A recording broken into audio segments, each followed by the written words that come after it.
সমস্ত আজে বাজে ছেলেদের সাথে কোনো রকম কোনো কথা বলার চেষ্টা করবে না, তোমাকে আমি বারণ করে দিলাম বৌমা। আচ্ছা ঠিক আছে বাবা, তাই হবে।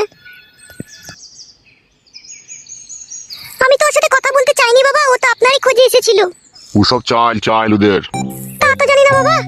সন্ধ্যা লাগতে চললো, ফটকে কোনো বাড়ি আসেনি কেন? জানি না বাবা, আমাকে তো বললো ক্লাবের দিকে যাচ্ছি তাই বলে গেল। আচ্ছা ঠিক আছে বৌমা, তুমি ঘরে গিয়ে বসো যাও। আচ্ছা ঠিক আছে বাবা। ল্যাওড়া মুকুটা বিয়ে করেই থেকে না বেগুন গাছে জল দেওয়া ভুলে গেছি, গাছের পাতা কটা পুরো লতিয়ে গেল। বেগুন খাওয়ার সময় বলবে বেগুন সিদ্ধ করে সেনে দাও, লোয়ার কড়াইয়ে ভেজে দাও, বাল ছিঁড়ে দাও, এরম কুচু দা। আর জলটার বেলায় দিতে পারেনি ফেদা বেটা।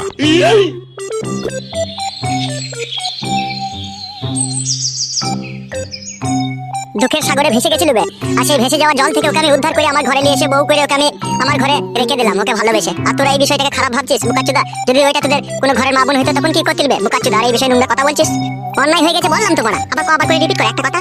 তোদের যা কথাবার্তাতে অনেক কিছু বোঝা যায় বলা। কি বোঝা যায় বলা? তোরা বলতে চাইছিস মেয়েটাকে আমি বিয়ে করে চরম অন্যায় করেছি, ওর উচিত ছিল ওর দুবার বিয়ে হয়েছিল, ওর আর বেঁচে থাকার কোনো অধিকার ছিল না। তোরা বলতে চাইছিস ওই যাতে বিষ খেয়ে গলায় ধরে দিয়ে অ্যাক্সিডেন্ট করে ওর মরে যাওয়া দরকার ছিল, তাই বলতে চাইছিস। আমি বুঝতে পারছি না বাবা, তোর সাথে কাদা আজকের পর থেকে কোনো আর বন্ধুর সম্পর্ক নাই রে।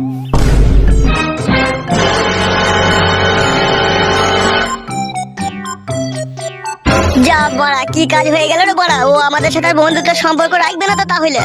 না রাখুক খাদা, ওইরকম তিন ভাতারি মেয়ের স্বামীর সাথে সম্পর্ক না রাখাই ভালো। খাদা মুখ চলে যাক আমাদের কাছ থেকে। কি ব্যাপার, রাত 9টা 10টা বাজতে চলো, বাড়ি আসছে না কেন? দূর ছাই, আর ভালো লাগে না। একবার ওই ঘরে গিয়ে আমার শ্বশুর মশাইকে জিজ্ঞেস করে দেখি।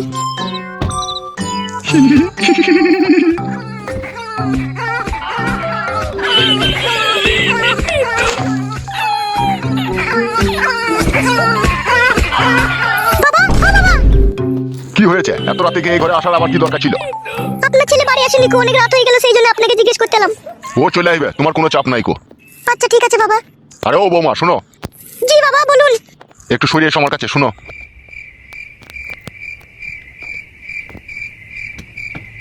তোমাকে বলেছিলাম যে বৌমা তোমার মাকে লিয়ে আনবে, তুমি কি ফটকিকে বলোনি নাকি লিয়ে আনার জন্য? বলবো করে আমার আর মনে ছিল না বাবা, ও আজকে রাত্রে বাড়ি এলেই আমি ওকে বলবো। শোনো বৌমা, আমি একা বুড়ো মানুষ, একা এই ঘরে শুয়ে থাকি, আর তোমার শাশুড়ি মারা গেছে 14 বছর হয়ে গেল। আবার ওইদিকে তোমার বিধবা মা, সে বেচারি একা কোথায় পড়ে থাকে, একটা খারাপ জিনিস দেখায় না বলো? ও আসবে, আমার তো এখানে মেলা ঘর আছে, শোয়ার জায়গা মেলাই আছে, খাওয়া দাওয়ার অসুবিধা নাই। তুমি যেমন করে হোক লিয়ে আনার চেষ্টা করবে, বুঝতে পেরেছো বৌমা? ঠিক আছে গো বাবা, আমি বলবো, আপনার ছেলে বাড়ি এলেই বলবো। আরে ও রাজি হোক বা না হোক, তুমি যখন এক সময় ফাঁকা থাকবে ঠিক আছে, আমার কাছে গাড়ি ভাড়া যাওয়া আসার টাকা নিয়ে নেবে, 400 টাকা দিয়ে নিয়ে চলে আসবে তোমার মাকে, তুমি কোনো চাপ লিও না। আচ্ছা ঠিক আছে বাবা, তাই হবে। আচ্ছা ঠিক আছে, যাও তুমি ঘরে গিয়ে সওগা, ও ঠিক টাইম হলে চলে আসবে। ও একটু বন্ধু বান্ধবদের সাথে মনে হয় ক্লাবে ফিস্টি করছে, এখন মাল পাল খেয়েছে, এখন ভগবানই জানে। যাও তুমি, ওলিয়ে কোনো চাপ লিও না।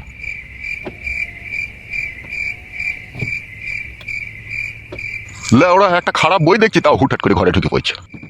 আমি বললে এখনই গিয়ে এখনই চলে আসবে, আবার রাত হয়ে গেছে, তাও বাড়ি আসার কোনো নাম নেই।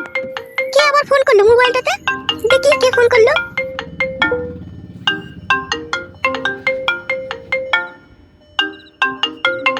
দেখি ফোনটা তুলেই দেখি কে ফোন করলো। হ্যালো, কে? বৌদি, আমি ফাটা বলছি গো, যে তোমাকে মোবাইল গিফট করলো। ও ফাটা, বলো বলো বলো ভাই, কি বলবে বলো। বলছে আমি চলে আসার পর তোমার শ্বশুর তোমাকে কি বলছিল?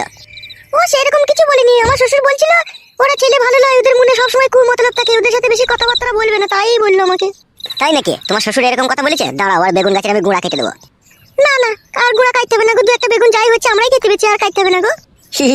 বেশ বেশ বেশ, ঠিক আছে, আর কাটবো না বৌদি, তুমি যখন বললে। তা বলো ফাটা, কেন ফোন করেছো বলো। বৌদি, তোমাকে আমার খুব পছন্দ হলে বলেই তো তোমাকে আমি মোবাইলটা গিফট করলাম, তোমার সাথে আমি ফোনে কথা বলবো বলে। ফাটা, আমাকে আর পছন্দ করো না ভাই, এমনিতেই আমার 2-3 বার বিয়ে হলো, আর আমার এই স্বামীকে আমি ছাড়তে চাই না ভাই। বৌদি, তুমি ভুল বুঝছো, কে বলছে তোমার স্বামীকে ছেড়ে আসতে? তোমার স্বামীকে তো ছাড়তে হবে না, তুমি তোমার স্বামীর কাছেই থাকো। ওই মাঝে মধ্যে আমার সাথে একটু করে ফোনে কথা বলবে, আর একটু ফাঁকে ফুঁকে একবার দেখা করলেই হবে। তোবা তোবা, তুমিও লাস্ট পর্যন্ত ছি। বৌদি, তুমি যা দেখতে সুন্দর, কি করে তোমাকে ফোন না করে তোমার সাথে কথা না বলে থাকতে পারি বলো? একটু মন তো খাবলা করে কথা বলার জন্য। শোনো, যা কিছু করবে না খুব চিন্তা ভাবনা করে করবে, বুঝতে পেরেছো তো? তুমি যদি রাজি থাকো না, চিন্তা ভাবনার কিছু করার লাগবে না। তাই বললে হয় ভাই, বললো একটা সমাজ বলে একটা জিনিস আছে নাকি? কজনা ভাবে গো এই সমাজের কথা বলো তো? শুধু তুমি ভাবছো, তোমাকেই দেখতে পেয়েছি, তুমি খাটে ভাবছো। আমি আর ভাবছি কি সাথে ভাই, জীবনে আমার প্রতি অনেক ঝড় তুফান গিয়েছে ভাই। ও যতই ঝড় তুফান আসুক, ও নিয়ে কোনো চাপ লিও না তুমি, আমি তো থাকবো তোমার পাশে, নাকি বলো? আমি থাকলে তোমার কোনো অসুবিধা নেই গো। তুমি থাকবে ঠিক আছে, 2 দিন মজা মারবে, মজা মেরে আমাকে ছেড়ে চলে যাবে, তখন আমার কি হবে? বৌদি আমি কেরালাতে একটা গোটা রুম নিয়ে একা থাকি গো, যদি এখানে সেরকম কোনো অসুবিধা হয়ে যায় তোমাকে নিয়ে আমি চলে যাবো কেরালা। না ভাই, আমি কেরালা যাবো না ভাই, যাকে বিয়ে করেছি আমি তার সাথেই থাকবো ভাই। পৃথিবীতে সব জিনিসকে অপমান করতে আছে, কিন্তু ভালোবাসাকে কোনোদিনও অপমান করতে নেই। ভালোবাসা হচ্ছে সম্পূর্ণ উপরওয়ালার দান। আমার হৃদয়ের ভিতরে যে ভালোবাসা জন্ম হয়েছে তা শুধু তোমারই জন্য। ফাটা, তুমি আমার কি দেখে ভালোবাসলে? আমি কি এমন সুন্দরী তাই তুমি আমাকে ভালোবাসলে? আছে গো বৌদি আছে, তোমার মধ্যে এমনই একটা জিনিস রয়েছে, হ্যাঁ, যা আমার পক্ষে মুখে বলা সম্ভব নেই। তুমি নিজেই জানো না তোমার মধ্যে কি রয়েছে। বলোই না, কি এমন জিনিস আছে বলো। বৌদি তোমার ওই নরম কোমল সৌন্দর্য রূপ, তোমার ওই গোলাপ ফুলের মতো পাপড়ি, তোমার ওই লাল ঠোঁটের দিকে যখন আমি চেয়ে থাকি পৃথিবীর সমস্ত কিছু ভুলে যেয়ে থাকি আমি। যেন মনে হয় তোমার ওই সৌন্দর্য রূপ রাতের অন্ধকারে আমাকে সিগারেটের ছেঁকা দেয়। কি বলছো ফাটা তুমি এসব? আমি যা কিছু বললাম সবই ঠিক বলেছি বৌদি, এ সম্পূর্ণ আমার মনের কথা। ফাটা, আমি আর নতুন করে কাউকে ভালোবাসতে চাই না ফাটা। এই ভালোবাসার জন্য আমি অনেক কষ্ট পেয়েছি। আমি বুঝতে পেরেছি তোমার দুঃখের কথাটা, কিন্তু তুমি যাদেরকে ভালোবেসেছিলে না তারা তো মানুষ ছিল না, তারা জানোয়ার ছিল, সেই জন্য তো তোমাকে এইভাবে কষ্ট দিয়েছিল। কিন্তু আমি তো জানোয়ার নই বৌদি, আমি তো তোমাকে মনে প্রাণে ভালোবাসি, সারা জীবন তোমাকেই ভালোবাসবো। শুধু তুমি একবার হ্যাঁ বলো বৌদি।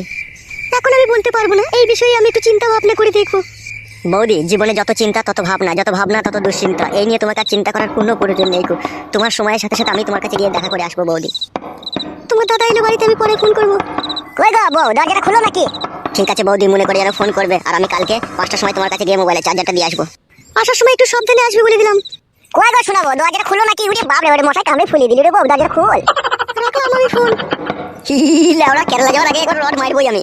কই গো বউ, দরজা খুলো নাকি? উড়ে বাপ রে বাপ, সব ফুলিয়ে দিলি রে বউ। কই গো আমার শোনাবো, আমার পুটকি পাকা বউ, দরজাটা খুললো পড়া, মশাই খেয়ে নিল কি লেওড়া।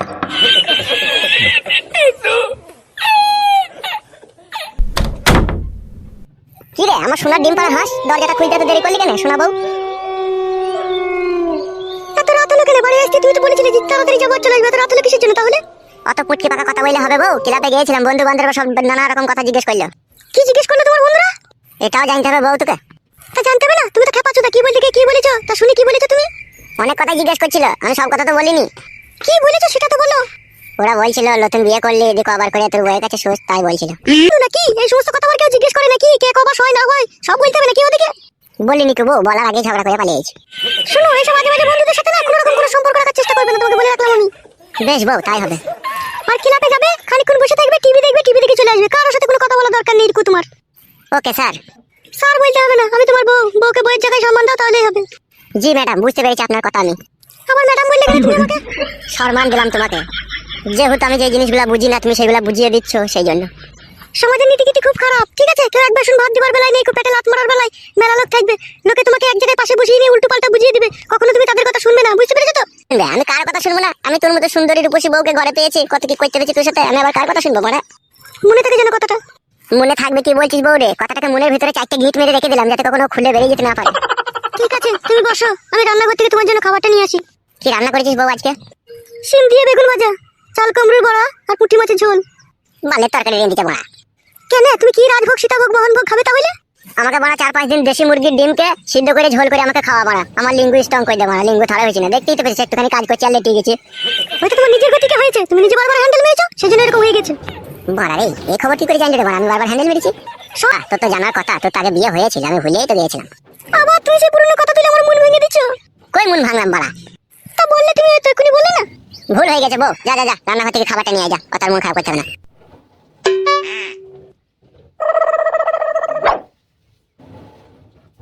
বইয়ের বাড়া মনে আঘাত দিয়ে কথা বললে হবে না বাড়া, আবার কারোর সাথে পালিয়ে গেলে বাড়া আবার আমার কপাল পুড়ে যাবে লাউড়া।